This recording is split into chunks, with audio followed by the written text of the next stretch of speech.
You and I have a problem, and it's one of those problems it's not actually easy to overcome. No one online, no one in this room that I know of has ever had a first-hand experience of life beyond the grave. Near death doesn't count.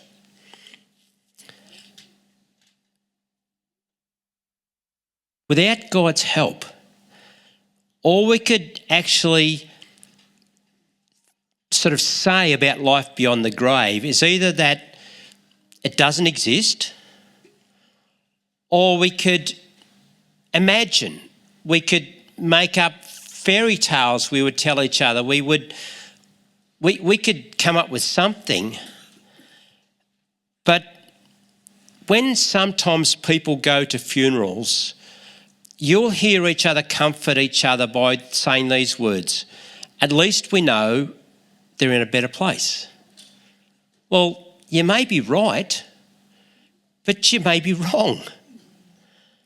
So how can we know? Well, thankfully, God has given us signposts that point to life beyond the grave. Signposts, they're not full colour photos, they're not reels. There's details that God's left out, but there's enough to get us where he needs to have us going. But here's our problem, because that's not our problem. Here's our problem: to accurately be able to understand the signposts. Because we have to use words. And words like heaven and earth, judgment, eternity, hell. And those words, they're not clean skins. If you don't know what a clean skin is, they're unbranded cattle.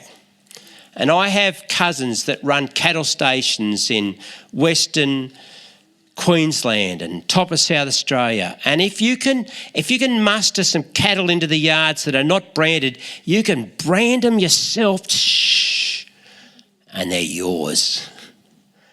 And we do that with words. We take words and we brand them with our own understandings and our own theologies around those words, and they're ours. And that's a problem, because your cattle and my cattle might look a little bit different to each other. You may hear me say something and you think you know what that means, because that's how you understand it. I will use words and it represents what you think I mean or what the Bible says, and it may not be the same thing. So I'm hoping this next little photo will explain how I think this works sometimes. So I've got a photo to put up. It's of a cocky's gate. And so farmers, they sometimes will put a gap in the fence where they can move livestock from one paddock to another, and they'll put up a cocky's gate because it's cheap. That's a cocky's gate that happens to be over a track through a farm. Just a bits of wire strung across through the gap. I have two mates who were both mustering feral goats in the top of South Australia. It's late at night. They're driving down a very unused track, and one of them, the passenger, he's a farmer. He understands gaps in fences. He understands how all this works. He knows what a cocky's gate is, and he knows they put them where there's a gap.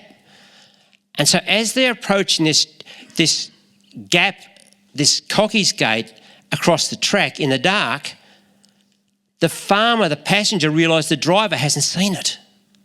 So he starts yelling out, watch out for the gap, watch out for the gap. Look out, there's a gap there. And they hit this cocky's gate across the track.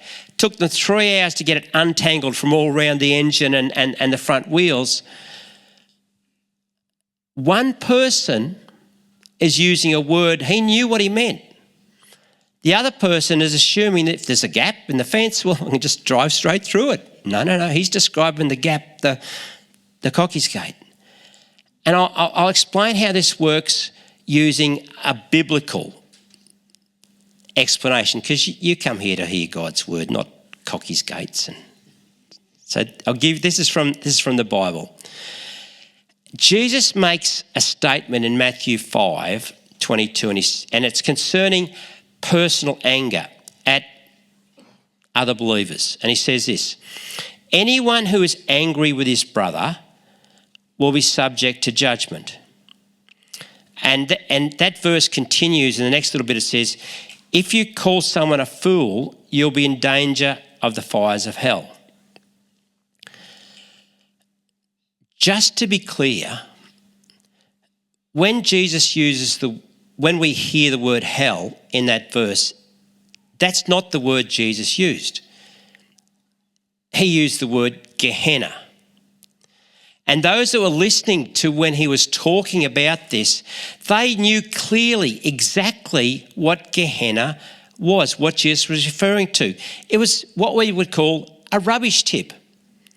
It was outside the city, where anything that was in the city that could pollute it and destroy the beauty of the city was put out to be burnt and got rid of outside the city.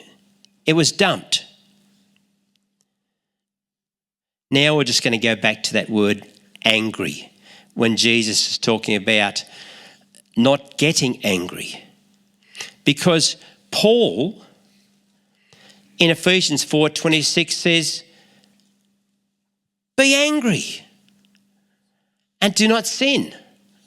So which is it? Are we meant to not get angry, or is it okay to be angry? Like, who's right or who's wrong? Is Jesus right, or is Paul right? Now, last week we looked at a story Jesus told in Matthew 22 of this benevolent king. And he invites these guests to his son's wedding banquet. Most of them just choose to reject the invitation, ignore it, do their own thing. But some of them actually grab the messengers, mistreat them, and kill them. And as Jesus is telling the story, he says this is the king's response. The king became angry, and he sent his soldiers, killed those murderers, and burned their city. The king became angry. Same exact Greek word. Now, in my early 20s, some of you won't have to use much imagination to know this, because Jeff has lived this. I had a major problem with anger. Still has a little hint there somewhere, but mostly under control. When you hear that word that I just said then, you can sort of relate to it. You can imagine it, because you understand clearly what I was just saying. And you'd be right. Our problem with using words in English is that the Bible wasn't written in English, and we don't speak Greek. And mostly it's okay, but every now and then it just messes a little bit with our understandings. And the Greek word that Matthew records, the same one that Paul uses, has two completely different meanings. This original ancient Greek word that's translated anger, two completely opposite meanings. And one's a positive reaction, that it's good to be angry, and there's a negative that is, it's not good. And one is condemned and one is approved. And it's all based on one thing. And I spoke about this last week. If the focus of the anger is on punishment, if it's on punishing the offender, it's wrong. It's wrong for me, it's wrong for you, it's also wrong for God. If the anger is aimed at the moral content of a person's actions, at the injustice, at the evil that's taking place, that's a right response. We should be angry at what took place at Bondi, because racial hatred is evil. And when one of the murderers was shot dead by police, that wasn't about punishment. It was about protecting innocent Jews. People of all people groups should be safe in this country. But Jews, they should be the most loved of all the people groups in the world. For a Jesus follower, our future and their future are interlinked together.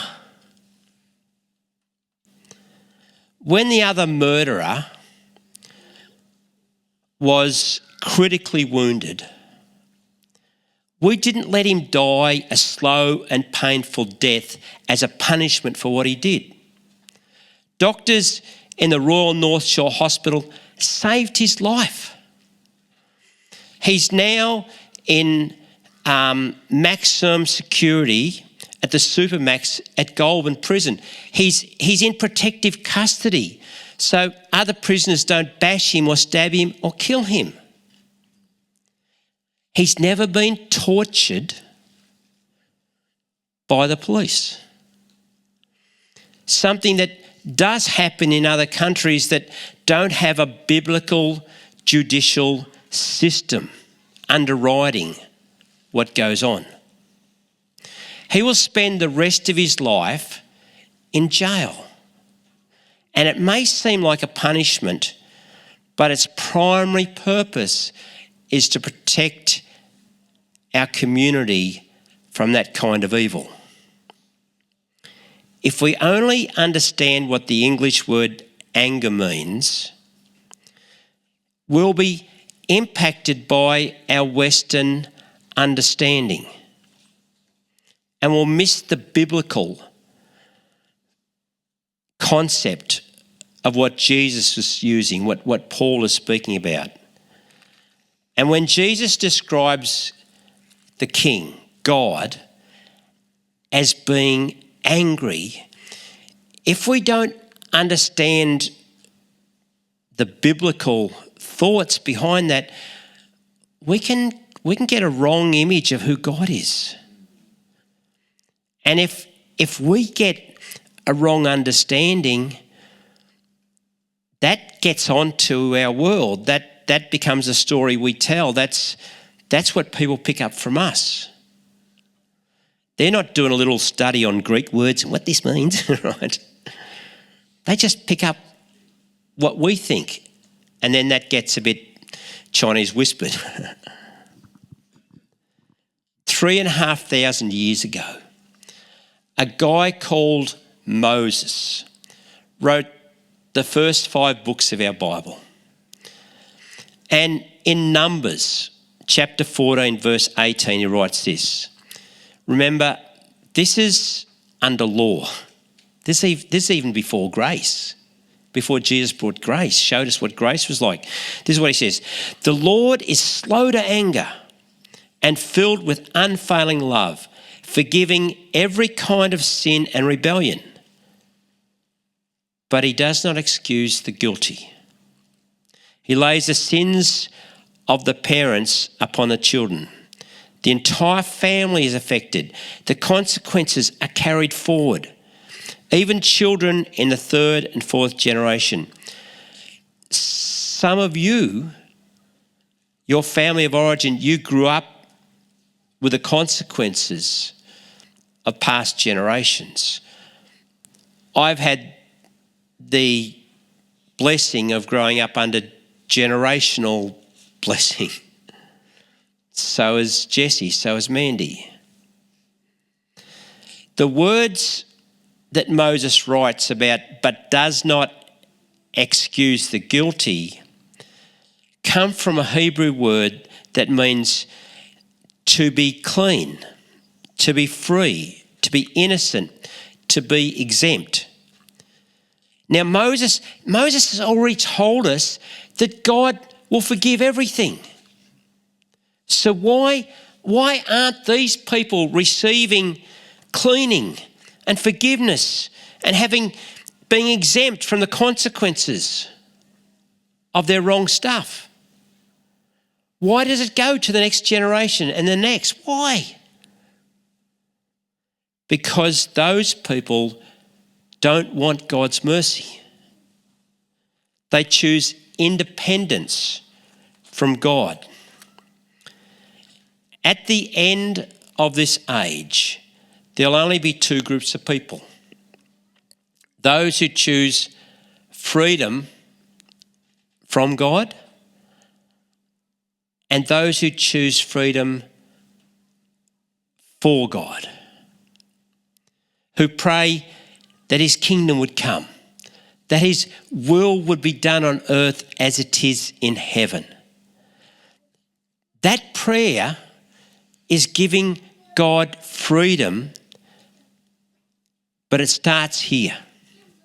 It starts here personally. When I was 16, I made a choice to give God freedom in my life, to operate within this one little black duck.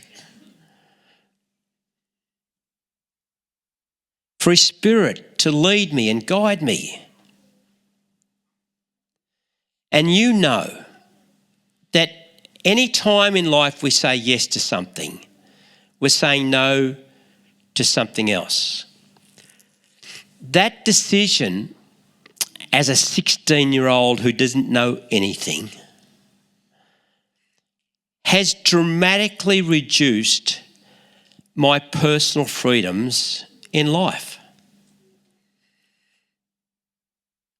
I can't get upset with someone here in Redgum and do a dummy spit and yell and scream in your face if you've upset me. I can't do that. That personal freedom's, it's gone. Just gone. Can't do it. I don't want to. Can't do it. I have mates that go hunting every weekend. I can't join them. That freedom's gone because my life is not my own. And that's a choice I've made. I think it's a brilliant choice. I think it's the best choice I could ever make. And when you first responded to God's Holy Spirit drawing you to him, and you heard this invitation from God to come and see, that's where all this starts. And in Romans chapter 2, verse 4, Paul explains how it works. He says, it's the kindness of God, it's the goodness of God that leads us to change the way we think, for our life to change. Eventually, if we keep responding to his Spirit, we will get to a place where we give God access, we give him freedom in every area of our life. And when that takes place, do you know how Jesus measures true Christian maturity? By our love for one another.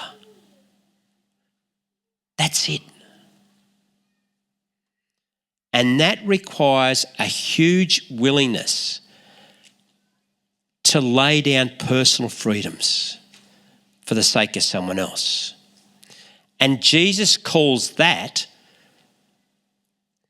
Going from come and see, he calls that to come and die. That's the invitation. And in Matthew 16, 24, 27, Jesus tells the boys, whoever wants to be my disciple must deny themselves and take up their cross and follow me. For whoever wants to save their life by choosing freedom from God will lose it. But whoever loses their life for me, who wants freedom for God, will find it.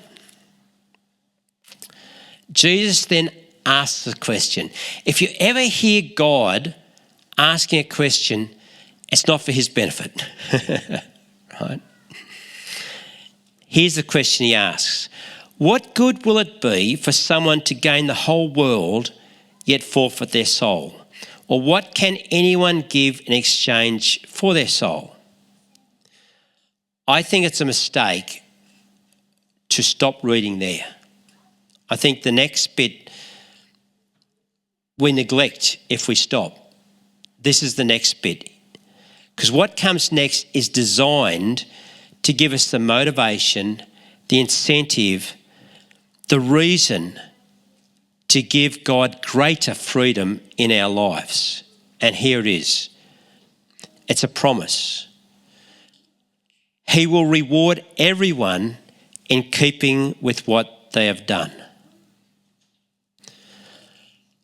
I don't want you to reward me. You haven't got enough money.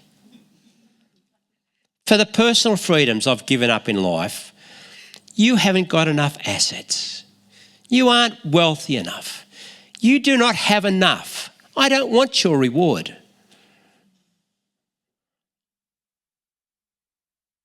Paul said there's a prize, and it's worth it.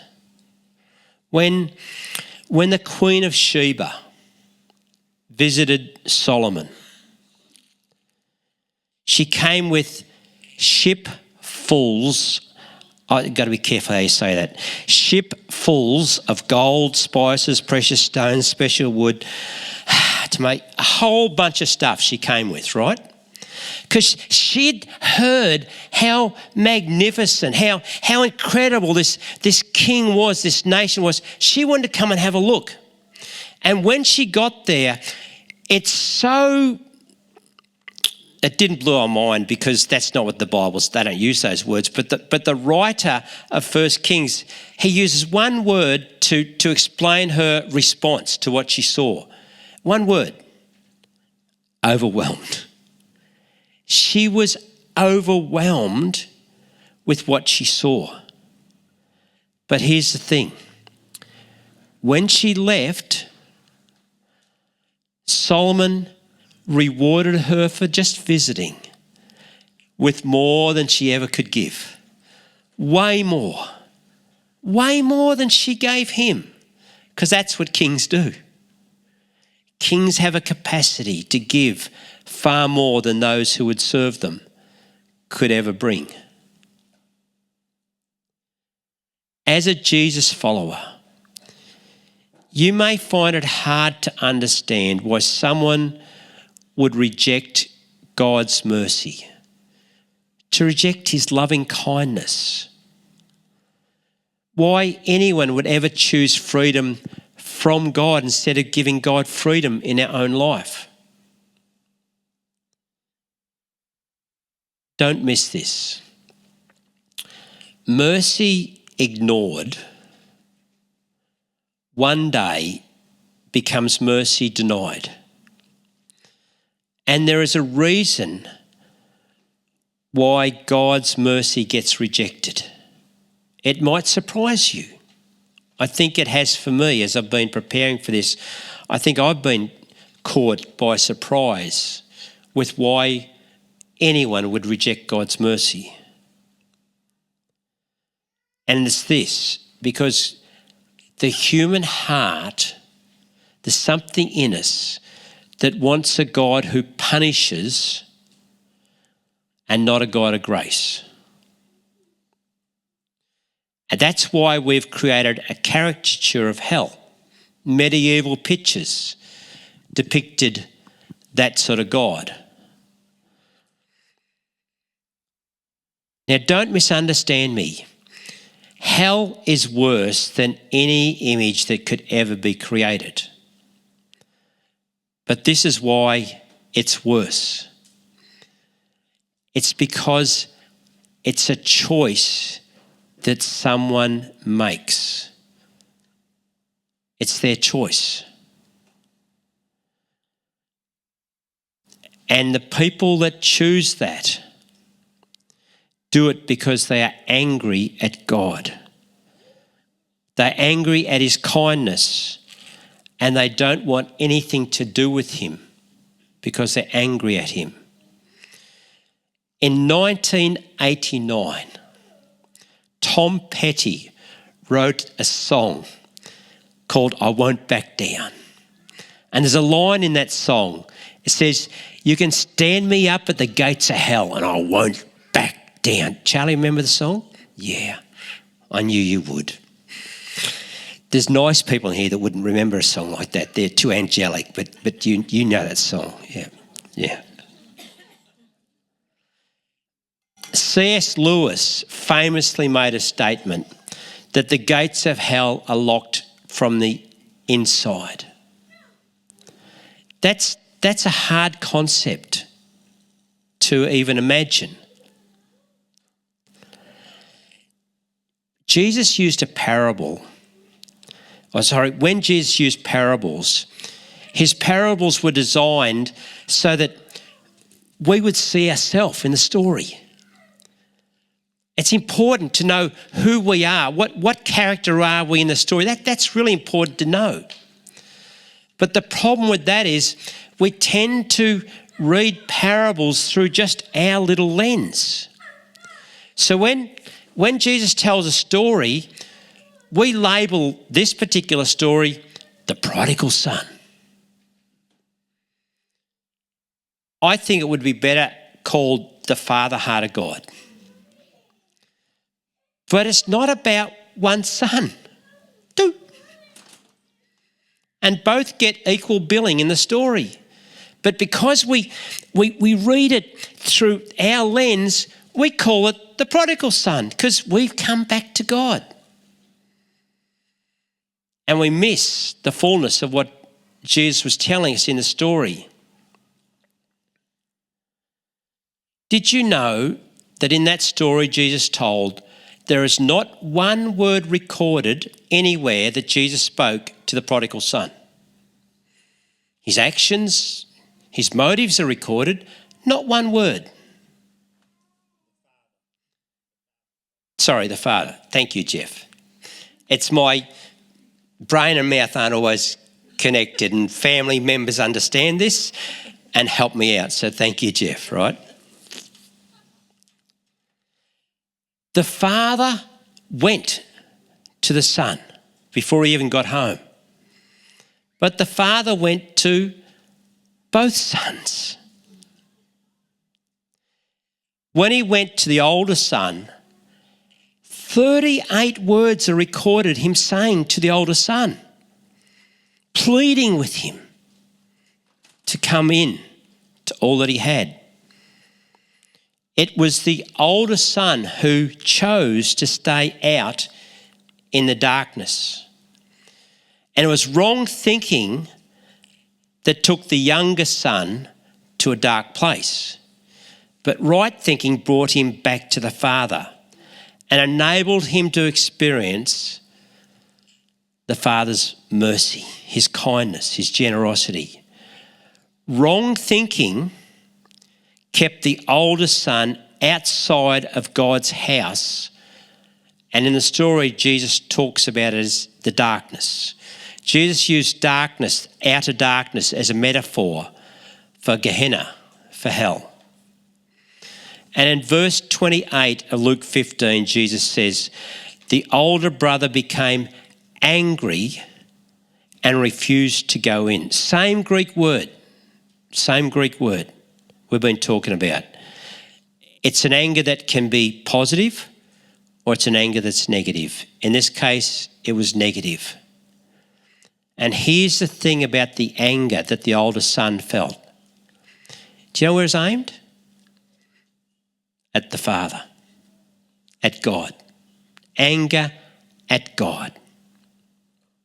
Because he wants his father to punish the younger brother and not show grace. And he's angry at the father's treatment.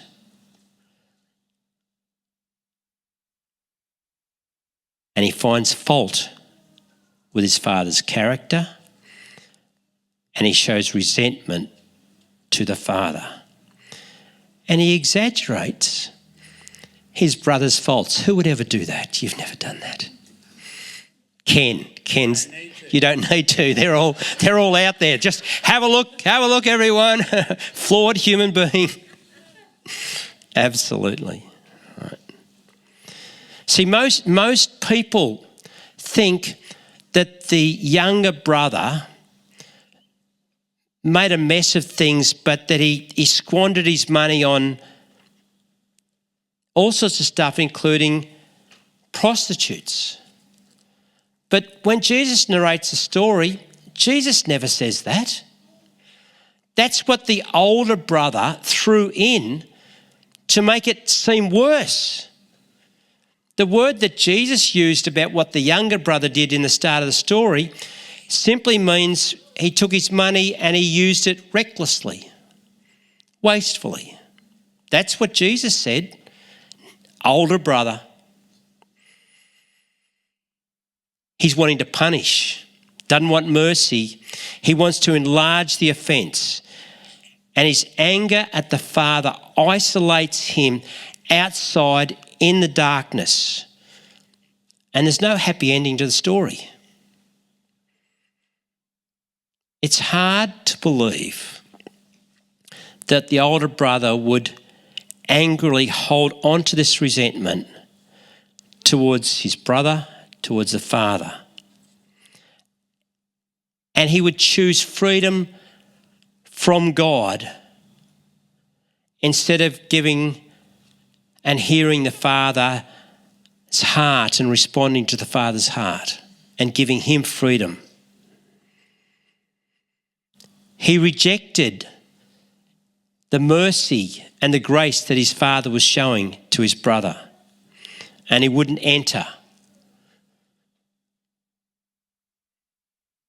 I'll finish with this. It's a verse that you may not be familiar with. It's found in Revelation 18. And it starts off by saying this: the people of the world. That's describing people who have chose freedom from God, who have chose independence, who have rejected God. The people of the world were angry, but your anger, some versions have wrath, has come. Two different Greek words are in this one start of this sentence, in this verse. They have different meanings. And I'll tell you why it's important. Because the first word, the world's anger, is the same Greek word that we've been looking at all morning. Has the two meanings. If it's about punishment, it's wrong. If it's about anger at injustice and evil, it's right. But the important bit to also understand is that this word is a fixed anger. It's stationary. It doesn't move. It's permanent. So in Revelation here, it's saying those that have chosen freedom from God, their anger towards him is a permanent position that they've taken towards God. Revelation 11:18. Yep.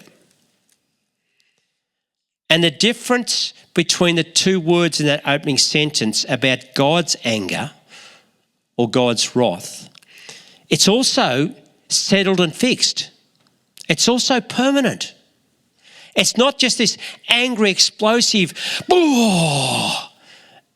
in response to something. This is a settled position God has taken. And do you want to know what it's about? It's a opposition to what God judges is wrong. It's towards evil and injustice. That's a position God has held since he said the first "let there be," or way before that actually. The world in this verse is the older brother, angry at God's judgment. And you can understand that is the reason by the next part of the verse, and it says, the time has come, this is when Jesus returns, to judge the dead and to reward, show mercy, kindness, to your servants, the prophets, and your holy people, all who respect you, great and small.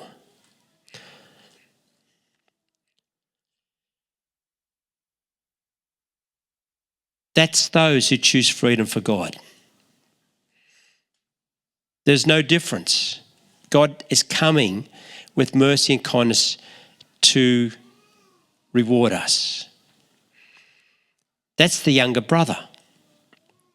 And on the surface, the younger brother looked like he'd done a whole lot worse, morally, corruptly, destructively, than the older brother. But the older brother is the one that didn't enter into God's house, stayed outside, because his anger at the Father's mercy. Here's the last line of that verse. The time has come to destroy those who destroy the earth. I was surprised when I looked at that. The word destroyed is hardly used in the Bible, but every single time it's used, it only has one meaning. It's something that gets corrupted from the inside. It's not about punishment. It's the corruptness that happens when we misjudge God's character, when we stay angry at his mercy, when we withdraw, when we choose freedom for ourselves, when we choose independence. That decay gets in here, and that's why hell is so bad. And if you have made a choice to give God freedom in your life, the moment you do that decay stops. It's gone.